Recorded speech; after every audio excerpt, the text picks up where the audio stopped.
स्वागत है आप सबको मेरे इस क्यूट मून कार्टून चैनल पर। आज हम पढ़ेंगे क्लास 7 मल्हार पुस्तक की नहीं होना बीमार विषय के अंतर्गत प्रश्नोत्तर। देखिए, सबसे पहले है पाठ से मेरी समझ से। नीचे दिए गए प्रश्नों का सही उत्तर कौन सा है, उसके सामने तारा बनाइए। कुछ प्रश्नों के एक से अधिक उत्तर भी हो सकते हैं। बच्चे के विद्यालय ना जाने का मुख्य कारण क्या था? इनमें से कुछ ऑप्शंस भी दिए गए हैं, पर इसका सही उत्तर देखिए। बच्चे के विद्यालय ना जाने का मुख्य कारण क्या था? उसने गृह कार्य नहीं किया था। कहानी के अंत में बच्चे ने कहा, इसके बाद स्कूल से छुट्टी मारने के लिए मैंने बीमारी का बहाना कभी नहीं बनाया। बच्चे ने यह निर्णय लिया क्यों ये निर्णय लिया बच्चे ने? इस बहाने के कारण उसे दिन भर अकेले और भूखे रहना पड़ा, इसलिए लेटे लेटे पीठ दुखने लगी। इस बात से बच्चे के बारे में क्या पता चलता है? इस बात से उसे बिस्तर पर लेटे रहने के कारण ऊब हो गई थी। वो बहुत बोर हो गया था। क्या ठाठ है बीमारों के भी? बच्चे के मन में ये बात आई क्योंकि देखिए, बीमार व्यक्ति को बहुत आराम करने को मिलता है। बीमार व्यक्ति को अच्छे खाने का आनंद भी मिलता है। देखिए, अब मिलकर करें मिलान हम देखते हैं। मिलकर करें मिलान। साबूदाना, उसका सही अर्थ क्या होगा? सागू नामक वृक्ष के तने का गुदा साबूदाना, ये पहले आटे के रूप में होता है और फिर कूटकर दानों के रूप में सूखा लिया जाता है। वार्ड, किसी विशिष्ट कार्य के लिए घेर कर बनाया हुआ स्थान को हम वार्ड कहते हैं। नर्स, वे व्यक्ति जो रोगियों, घायलों या वृक्षों आदि की देखभाल करे। रजाई, एक प्रकार का जाड़े का ओढ़ना जिसका कपड़ा दोहरा होता है और जिसमें रुई भरी होती है। अब अगली पांचवी देखिए, थर्मोमीटर, शरीर का तापमान नापने का एक छोटा यंत्र। काढ़ा, कई तरह की जड़ी बूटियों और औषधियों को उबालकर उनके रस से बना पेय होता है। इसे सर्दी, जुकाम, खांसी, बुखार और पाचन से जुड़ी समस्याओं में लाभदायक माना जाता है। ड्राई क्लीनर, रेशमी, ऊनी, मलमल जैसे नाजुक कपड़ों के पानी, साबुन और डिटर्जेंट के बिना मशीनों से साफ करने वाला व्यक्ति। और भी दो हैं, देखिए। ताजमहल, उत्तर प्रदेश के आगरा शहर में स्थित 17वीं सदी में निर्मित एक विश्व प्रसिद्ध स्मारक जो सफेद संगमरमर से बना है। अरहर, एक दाल जिसे तुअर भी कहते हैं। अब देखते हैं पंक्तियों पर चर्चा। मैंने सोचा बीमार पड़ने के लिए आज का दिन बिल्कुल ठीक रहेगा। चलो बीमार पड़ जाते हैं। देखिए इसका उत्तर, मैंने सोचा, मैंने इसे डॉट डॉट करके लिखा है। उत्तर देखिए, बच्चा अस्पताल जाकर वहां की साफ सफाई, रख रखाव आदि से प्रभावित होता है, किंतु सबसे ज्यादा वे मरीज को साबूदाने की खीर खिलाए जाने से प्रभावित होता है। वे भी खीर खाना चाहता है। वे सोचता है कि खीर खाने के लिए बीमार होना आवश्यक है। इसलिए जब एक दिन वह होमवर्क नहीं करता तो पिटने के डर से स्कूल जाने का उसका मन नहीं होता। इसलिए वो दिन उसे बीमार पड़ने के लिए उपयुक्त लगता है, क्योंकि उसे लगता है कि बीमार पड़ने पर आराम, प्यार, दुलार और साबूदाने की खीर भी मिलेगी। अब ख प्रश्न देखिए। देखो, उन्होंने एक बार भी आकर नहीं पूछा कि तू क्या खाएगा। पूछते तो मैं साबूदाने की खीर ही तो मांगता, कोई ताजमहल तो नहीं मांग लेता। लेकिन नहीं, भूखे रहो, इससे सारे विकार निकल जाएंगे। विकार निकल जाए बस, चाहे इस चक्कर में तुम खुद शिकार हो जाओ। ठीक है। देखिए, बच्चे का बीमार होने का बहाना सफल नहीं हो पाता। साबूदाने की खीर किसी ने दी ही नहीं, ऊपर से नाना जी ने उसे दिन भर भूखा रखा, ये कहकर कि भूखे रहने से सारे विकार निकल जाएंगे। बच्चे को तेज भूख लग रही थी, ऊपर से लेटे लेटे उसके पीठ में दर्द होने लगी थी। उसे सभी पर गुस्सा आता है, वे मन ही मन गुस्से, खीज और झुंझलाहट से भर उठता है। अब देखिए,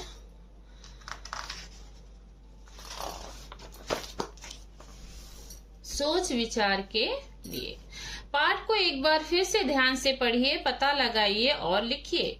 अस्पताल में बच्चे को कौन कौन सी चीजें अच्छी लगी और क्यों?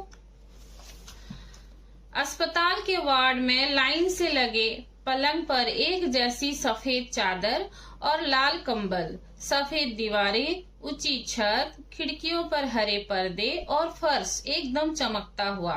बड़ी बड़ी खिड़कियों के पास हरे हरे पेड़ झूम रहे थे। न ट्रैफिक का शोरगुल, न धूल, न मच्छर मक्खी, एकदम शांति। बच्चे को अस्पताल की यही सब चीजें बहुत अच्छी लगी। अब बढ़ते हैं ख प्रश्न की ओर। कहानी के अंत में बच्चे को महसूस हुआ कि उसे स्कूल जाना चाहिए था। क्या आपको लगता है कि उसका निर्णय सही था? क्यों? हाँ, मुझे उसका निर्णय सही लगा। अगर वो स्कूल जाता तो रोज की तरह अपनी रोचक दिनचर्या व्यतीत करता और उसे बेवजह की वो दर्द, भूख और अकेलापन सहना नहीं पड़ता। अब देखिए ग प्रश्न। जब बच्चा बीमार पड़ने का बहाना बनाकर बिस्तर पर लेटा रहा तो उसके मन में कौन कौन से भाव आ रहे थे?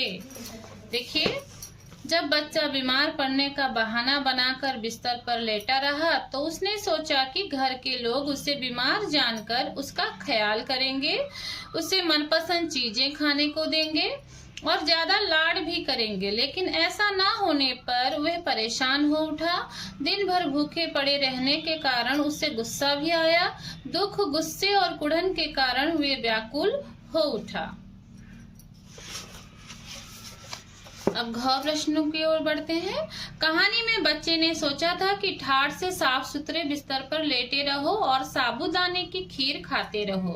आपको क्या लगता है, असल में बीमार हो जाने और इस बच्चे की सोच में कौन कौन सी समानताएं और अंतर होंगे? देखिए, बीमार हो जाने पर सच्चाई तो यही है कि शारीरिक कष्ट अधिक होता है। वे चाहकर भी अपनी कमजोरी और बेबसी के कारण उठ नहीं पाता, दूसरों की सेवा के आश्रित हो जाता है। चाहे कितना भी स्वादिष्ट पकवान परोसा जाए, उसे खाने का वह आनंद नहीं आता जो स्वस्थ रहते हुए आता है। कहानी वाले बच्चे की कल्पना वास्तविकता से बिल्कुल अलग है। नानी जी और नाना जी ने बच्चे को बीमारी की दवा दी और उसे आराम करने को कहा। बच्चे को खाना नहीं दिया गया। क्या आपको लगता है कि उन्होंने सही किया? आपको ऐसा क्यों लगता है? हाँ, उन्होंने सही किया। अनेक छोटी मोटी बीमारियां ऐसी होती हैं जिन्हें उपवास यानी भूखे रहकर ठीक किया जा सकता है। अब देखिए कहानी की रचना, विशेष बिंदु और कहानी में से उदाहरण। बच्चे द्वारा पिछली बातों को याद किया जाना। कब बच्चा पिछली बातों को याद करता है? कितना मजा आता जब रिसेस में ठेले पर जाकर नमक मिर्च लगे अमरूद खाते कटर कटर। हास्य यानी हंसी मजाक का उपयोग किया जाना। पूछते तो मैं साबूदाने की खीर ही तो मांगता, कोई ताजमहल तो नहीं मांग लेता। बच्चे द्वारा सोचने के तरीके में बदलाव आना। क्या मुसीबत है, पड़े रहो, आखिर कब तक कोई पड़ा रह सकता है, इससे तो स्कूल चला जाता तो ही ठीक रहता, सजा मिलती तो मिल जाती।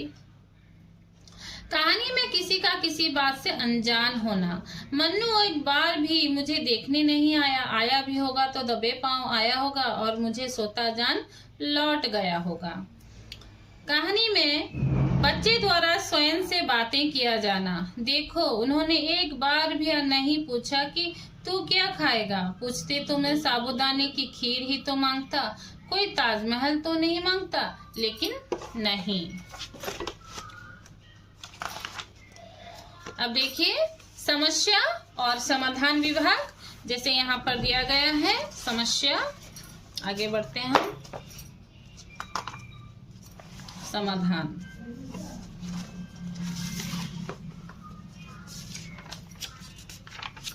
ठीक है, देखिए बच्चे के सामने क्या समस्या थी, उसने उस समस्या का क्या समाधान निकाला। बच्चे के सामने 2 समस्या थी, एक उसने गृह कार्य नहीं किया था, दूसरी उसे साबूदाने की खीर खानी थी। इसलिए उसने समस्या का समाधान ये ढूंढा कि बीमार होने का बहाना किया जाए, तभी उसे साबूदाने की खीर मिलेगी। अब देखिए ख, नानी जी नाना जी के सामने क्या समस्या थी, उन्होंने उस समस्या का क्या समाधान निकाला। नानी जी नाना जी के सामने ये समस्या थी कि वे बच्चे की बीमारी का कोई कारण नहीं समझ पा रहे थे, इसलिए उन्होंने उसे काढ़ा पिलाया, कड़वी पुड़िया भी दी और दिन भर भूखा रखा ताकि सारे विकार निकल जाएं। अब देखिए शब्द से जुड़े शब्द, नीचे दिए गए स्थानों में बीमार से जुड़े शब्द पाठ में चुनकर लिखिए। जैसे बीमार से जुड़े शब्द काढ़ा होता है, हम बीमार होने से काढ़ा पीते हैं, पुड़िया, काढ़ा, अस्पताल, नर्स, डॉक्टर, दवा, बुखार। यहाँ पर डॉक्टर के बदले आप चिकित्सक भी लिख सकते हैं। अब देखिए खोजबीन। खोजबीन, कहानी में से वाक्य ढूंढकर लिखिए जिनसे पता चलता है कि कहानी में सर्दी के मौसम की घटनाएं बताई गई हैं। सर्दी के मौसम की घटनाएं देखिए, 2 वाक्य मैंने लिखे हैं। मैं रजाई से निकला ही नहीं, अस्पताल में लाल कंबल। इससे पता चलता है कि ये सर्दी की मौसम थी। ठीक है, अब देखिए ख, बच्चे को बहाना बनाने के परिणाम का आभास हो गया। क्या मुसीबत है, पड़े रहो, आखिर कब तक कोई पड़ा रह सकता है, इससे तो स्कूल चला जाता तो ठीक रहता, सजा मिलती तो मिल जाती, कितना मजा आता जब रिसेस में ठेले पर जाकर नमक मिर्च लगे अमरूद खाते कटर कटर। बच्चे को खाना पीना बहुत प्रिय है, ये किससे पता चलता है। देखो, रिसेस में ठेले पर जाकर नमक मिर्च लगे अमरूद खाते, वो खाना खा रहे हैं, चबाने की आवाजें आ रही है। उन्होंने एक बार भी खाने के लिए नहीं पूछा, पूछते तो मैं साबूदाने की खीर ही तो मांगता। इससे मैंने 2 वाक्य लिखे हैं, आप और भी लिख सकते हैं। बच्चे को स्कूल जाना अच्छा लगता है, ये किस वाक्य से पता चलता है। इससे तो स्कूल चला जाता तो ही ठीक रहता, सजा मिलती तो मिल जाती, कितना मजा आता जब रिसेस में ठेले पर जाकर नमक मिर्च लगे अमरूद खाते कटर कटर। इससे पता चलता है कि बच्चे को स्कूल जाना अच्छा लगता है। अब देखो शीर्षक, आपने जो कहानी पढ़ी है इसका नाम नहीं होना बीमार है। अपने समूह में चर्चा करके लिखिए कि इस कहानी का ये नाम उपयुक्त है या नहीं। अपने उत्तर के कारण भी बताइए। इस कहानी का शीर्षक उपयुक्त नहीं है। इस कहानी में बच्चा बीमार होने की बहाना बना रहा था, बीमार नहीं था। ठीक है, अब देखिए ख, मैं इस कहानी के शीर्षक देती पछतावा या सबक, क्योंकि बच्चे को अपने करनी पर बड़ा पछतावा हुआ, उसे सबक भी मिली। अब अगले प्रश्न की ओर बढ़ते हैं। चेहरों पर मुस्कान, मुंह में पानी। इस कहानी में अनेक रोचक घटनाएं हैं जिन्हें पढ़कर चेहरे पर मुस्कान आ जाती है। इस कहानी में किन बातों को पढ़कर आपके चेहरे पर भी मुस्कान आ गई थी, उन्हें रेखांकित कीजिए। यहाँ पर दिया गया है किन वाक्यों को पढ़कर आपके चेहरे पर मुस्कान आ गई थी, और उनको अपनी पुस्तक पर ही रेखांकित कीजिए। और मैंने यहाँ पर कुछ वाक्य लिखे हैं, देखिए। काश सुधाकर काका की जगह मैं होता, मैं कब बीमार पड़ूंगा। मैंने सोचा बीमार पड़ने के लिए आज का दिन बिल्कुल ठीक रहेगा, चलो बीमार पड़ जाते हैं, थोड़ा सा इस बीमार को भी दे दे कोई। ख, इस कहानी में किन वाक्यों को पढ़कर आपके मुंह में पानी आ गया था, उन्हें रेखांकित कीजिए। गर्मा गर्म खस्ता कचौड़ी, मावे की बर्फी, गोलगप्पे, क्या हरी मिर्ची तली गई है, रिसेस में ठेले पर जाकर नमक मिर्च लगे अमरूद खाते कटर कटर। अब देखिए लेखन के अनोखे तरीके। मैं बिना आवाज किए दरवाजे तक गया और ऐसे झांक कर देखने लगा जिससे किसी को पता न चले कि मैं बिस्तर से उठ गया हूँ। इस बात को कहानी में इस प्रकार विशेष रूप से लिखा गया है। दबे पांव दरवाजे तक गया और चुपके से झांक कर देखा। इस कहानी में अनेक स्थानों पर वाक्यों को विशेष ढंग से लिखा गया है। साधारण बातों को कुछ अलग तरह से लिखने से लेखन की सुंदरता बढ़ सकती है। नीचे कुछ वाक्य दिए गए हैं, कहानी में ढूंढिए कि इन बातों को कैसे लिखा गया है। देखिए, ऐसा लगा मानो हमें देखकर सुधाकर काका खुश हो गए। कहानी में देखिए कैसा लिखा गया है, हमें देखकर सुधाकर काका जैसे खुश हो गए। खिड़कियां बहुत बड़ी थी और उनके बाहर हरे पेड़ हवा से हिल रहे थे। बड़ी बड़ी खिड़कियों के पास हरे हरे पेड़ झूम रहे थे। वहां केवल लोगों के फुसफुसाने की आवाजें आ रही थी, सिर्फ लोगों के धीरे धीरे बातचीत करने की धीमी धीमी गुनगुन। फुसफुसाने की आवाजों के सिवा वहां कोई आवाज नहीं थी, न ट्रैफिक का शोरगुल, न धूल, न मच्छर मक्खी, सिर्फ लोगों के धीरे धीरे बातचीत करने की धीमी गुनगुन, बाकी एकदम शांति। बीमार लोगों के बहुत मजे होते हैं, क्या ठाठ है बीमारों के भी। मैं झूठ मूठ बीमार पड़ जाता हूँ, चलो बीमार पड़ जाते हैं। अब देखिए विराम चिन्ह। देखे, नाना जी ने रजाई हटाकर मेरा माथा छुआ, पेट देखा और नब्ज देखने लगे। इस बीच नानी जी भी आ गई। क्या हुआ? नानी जी ने पूछा। पिछले पृष्ठ पर दिए गए वाक्यों को ध्यान से देखिए। इन वाक्यों में आपको कुछ शब्दों से पहले या बाद में कुछ चिन्ह दिखाई दे रहे हैं, इन्हें विराम चिन्ह कहते हैं। अपने समूह के साथ मिलकर नीचे दिए गए विराम चिन्ह को कहानी में ढूंढिए। ध्यान पूर्वक देखकर समझिए कि इनका प्रयोग वाक्यों में कहाँ कहाँ किया जाता है। आपने जो पता किया उसे नीचे लिखिए। देखिए यहाँ पर है पूर्ण विराम। पूर्ण विराम कहाँ दिया जाता है? वाक्य के अंत में दिया जाता है। अल्प विराम शब्दों, वाक्यांशों या उपवाक्यों को अलग करने के लिए व्यवहार किया जाता है। इससे वाक्य के अर्थ स्पष्ट हो जाते हैं। अल्प विराम को हम कॉमा भी कहते हैं। अब देखिए प्रश्नवाचक चिन्ह। प्रश्न वाक्यों के अंत में दिया जाता है।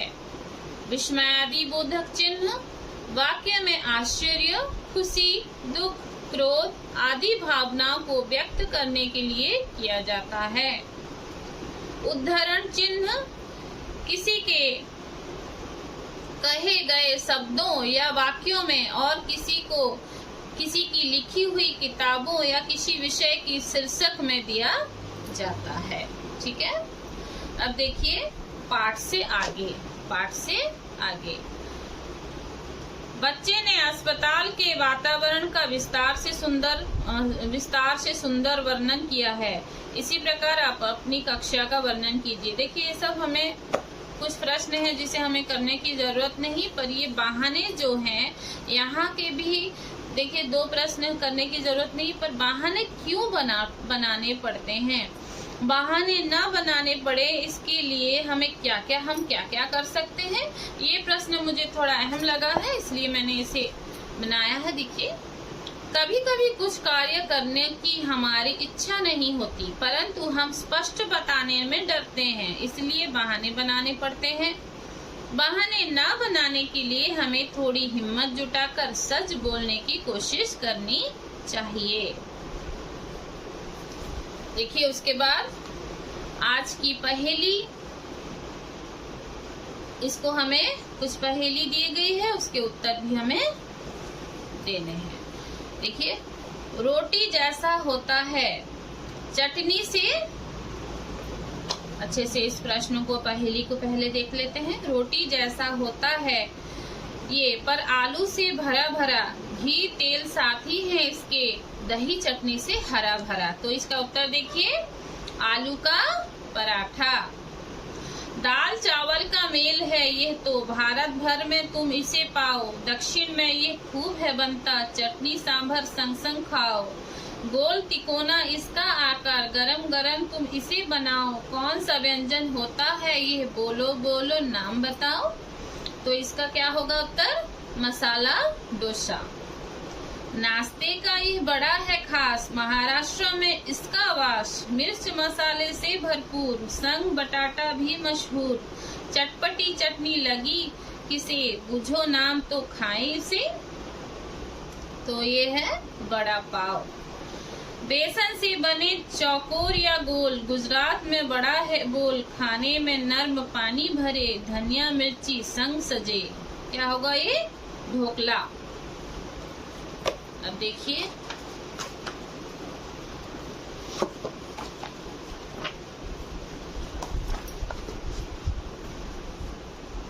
प्रश्न को पहले देख लीजिए।